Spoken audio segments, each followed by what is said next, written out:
Bapak, Ibu, dan saudara-saudari yang terkasih dalam Tuhan, kita bersyukur kita telah masuk pada hari Minggu kedua masa Advent. Kita menantikan kedatangan Tuhan, yakni Yesus Kristus. Yesus Kristus yang kita nantikan ini adalah Dia yang menjadi sumber kekayaan pengetahuan yang benar dan segala pengertian di dalam hidup ini. Kalau Dia adalah sumber kekayaan pengetahuan yang benar dan segala pengertian dalam hidup ini, maka sikap kita untuk menanggapi adalah bahwa kita atau setiap orang harus mengambil serius tentang Kristus di dalam kehidupan sehari-hari. Dan itulah yang menjadi poin dari renungan ini. Setiap kita sebagai pengikut Kristus harus mengambil serius Kristus di dalam kehidupan ini. Ya, mengambil serius atau menjadikan Kristus sebagai sesuatu yang serius dalam kehidupan kita. Bukan yang penting kita tahu, yang penting kita jalani, yang penting kita hidupi. Kadang-kadang kita lupa, kadang-kadang kita abaikan, kita anggap biasa saja. Tidak. Serius berarti sungguh menjadi perhatian penting dan utama dalam kehidupan ini. Mengapa harus serius? Dalam masa Advent, kita mengenangkan sejarah keselamatan. Kenangan sejarah keselamatan. Dalam kenangan ini, disadarkan kepada kita akan kedatangan Allah. Tidak hanya dulu, tetapi sekarang Allah hadir. Dan di sanalah keseriusan kita, kesadaran akan keterlibatan Allah di dalam sejarah hidup manusia. Dan keterlibatan Allah yang kita sadari ini kemudian menimbulkan harapan kepada kita.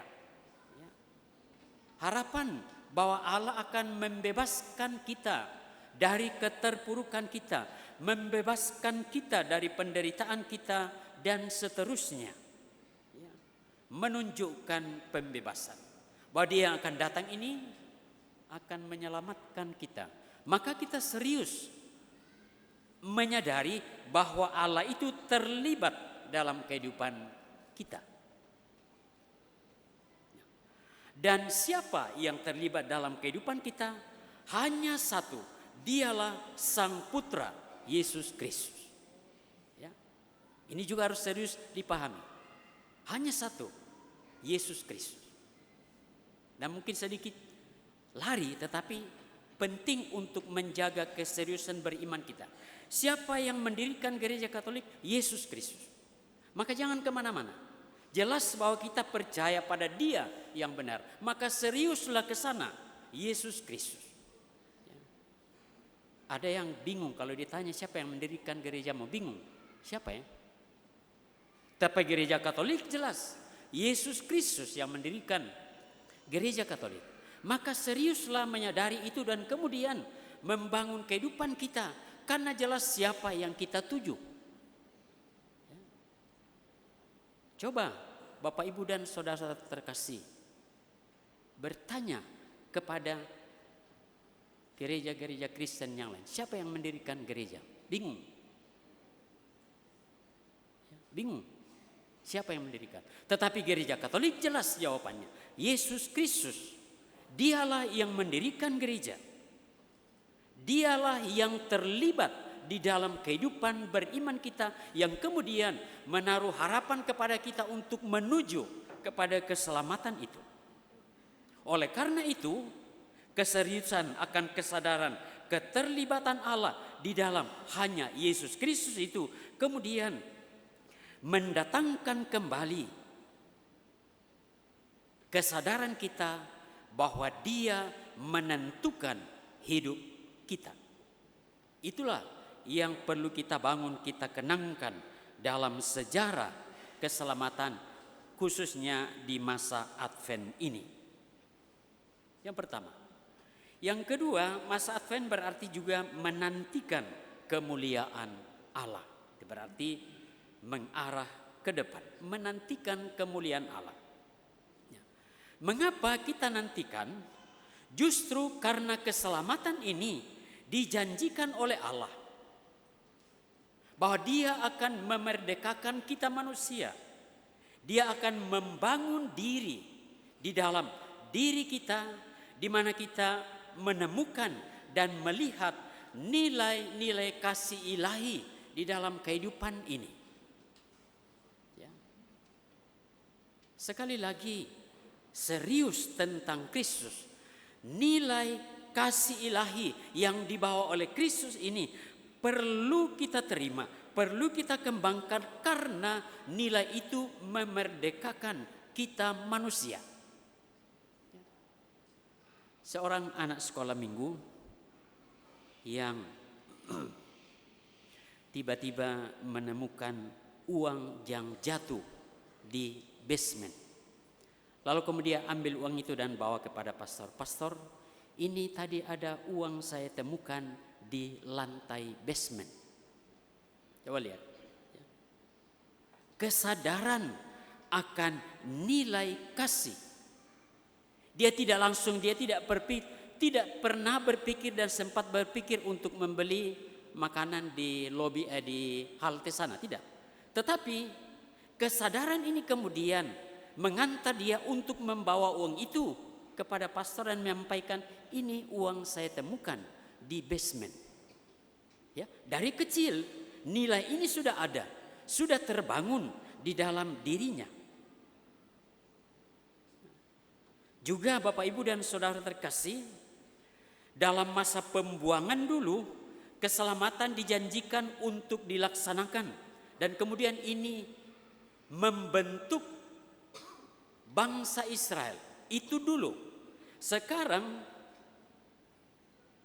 kepada setiap orang Kristiani, khususnya kepada kita sekalian, dengan keselamatan ini kita diyakinkan untuk menantikan kemuliaan Allah dan kemudian memperjuangkan kehidupan kita ini di dalam kegiatan-kegiatan masa sekarang ini dan tidak menunda nanti.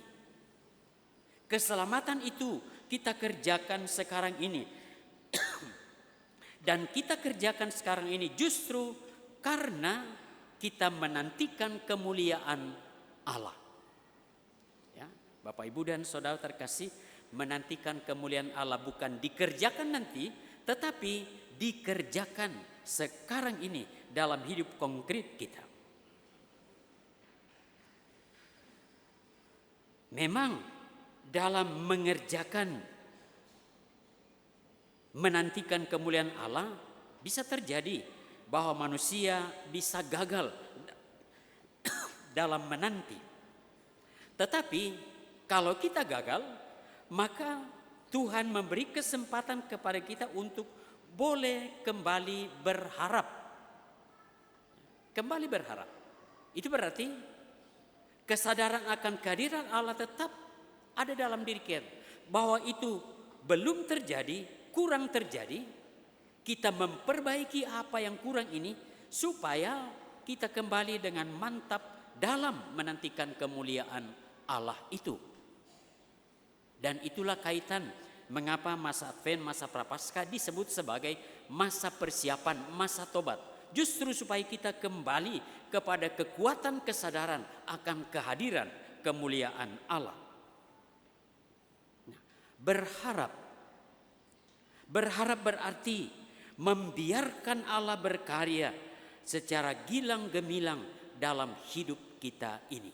Itu berharap. Membiarkan Allah berkarya. Itu berarti kita memberikan diri kita, membuka hati kita, membuka pikiran kita dan kemudian terlibat di dalam pekerjaan-pekerjaan atau kegiatan-kegiatan di mana Allah hadir memberkati, meneguhkan kita. seluruh arah usaha manusia seharusnya menjadi warta gembira akan kerahiman dan juga kebesaran Allah. Nah, di sanalah kita manusia diberi kesempatan untuk mengambil bagian di dalam usaha gembira itu. Ya. Minggu Advent kedua mengajak kita untuk membangun hati yang gembira. Hati yang gembira itu berarti di dalamnya ada damai, lilin damai. Hati yang gembira itu menyadari kekuatan kehadiran Tuhan. Hati yang gembira itu berarti dengan tekun, dengan setia menjalani kehidupan harian kita bersama dengan Tuhan yang menyelamatkan kita. Oleh karena itu, Bapak, Ibu, dan Saudara terkasih, kembali pada poin kita pada minggu kedua ini, mari kita serius mengambil serius Kristus di dalam kehidupan ini. Bulan lalu dan juga dalam beberapa minggu ini ada beberapa saudara-saudara kita yang sudah dewasa kemudian dibaptis masuk Katolik. Ada dari Muslim, ada juga dari Protestan kemudian masuk dalam gereja Katolik. Ada memang yang masuk karena iman kepercayaan. Ada yang masuk kadang-kadang masih saya beri pertanyaan khusus karena mau menikah mengikuti calon yang Katolik. Lalu biasa saya tanya dalam penyidikan kanonik, ini kamu masuk Katolik karena mau menikah atau karena memang percaya pada Tuhan melalui gereja Katolik? Cukup banyak yang bingung menjawab. Ya. Itu berarti kalau dia bingung berarti masih baru sampai pada kesadaran bahwa ya mau menikah sehingga sebaiknya satu keyakinan. Oke lah. Tetapi tidak cukup sampai di sana.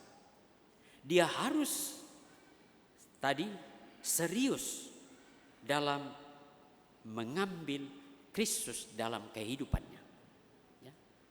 Kalau jawabannya seperti tadi masih bingung, lebih karena mau menikah, lalu saya tanya atau saya beri pernyataan kepada yang Katolik. Nah, ini tanggung jawab kamu sebagai orang Katolik. Kamu mengajak calonmu untuk masuk Katolik. Tanggung jawabmu 2 kali lebih besar daripada yang mengikuti kamu.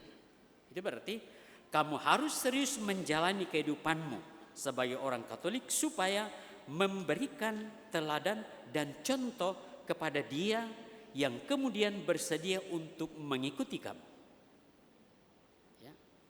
Kadang terjadi 1-2 terjadi bahwa yang Katolik ini mengajak pasangannya masuk Katolik, kemudian masuk Katolik, pasangannya rajin ke gereja, dia sendiri yang sudah Katolik tidak rajin masuk gereja. Ini mengabaikan itu. Itu berarti tidak serius.